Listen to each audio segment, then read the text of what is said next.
नमस्कार. आजची रेसिपी आहे पालक चिल्ला किंवा पालक बेसन पोळा.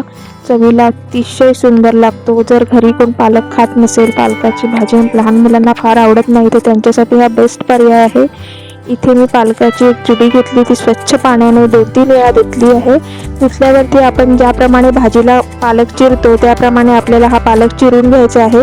पालक चिरल्यावरती इथे मी मीडियम आकाराचे 2 कांदे घेतले आहेत आणि कांदे पण आपल्याला असे उभे चिरून घ्यायचे आहेत.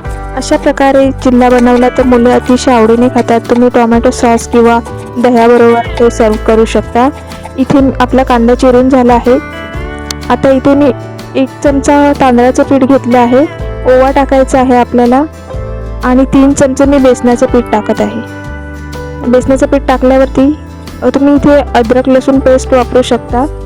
हे मी लाल तिखट वापरत आहे. मीठ टाकायचं आहे आपल्याला, हळद, हे सर्व मिक्स करून घ्यायचं आहे. थोडं थोडं पाणी टाकून आपल्याला हे मिक्स करून घ्यायचं आहे सर्व मिश्रण. वरून मी आलं टाकत आहे. आलं टाकल्यावरती आपल्याला सर्व मिश्रण मिक्स करून घ्यायचे आहे. अगदी चमचाभर तेलामध्ये तयार होणारी रेसिपी आहे.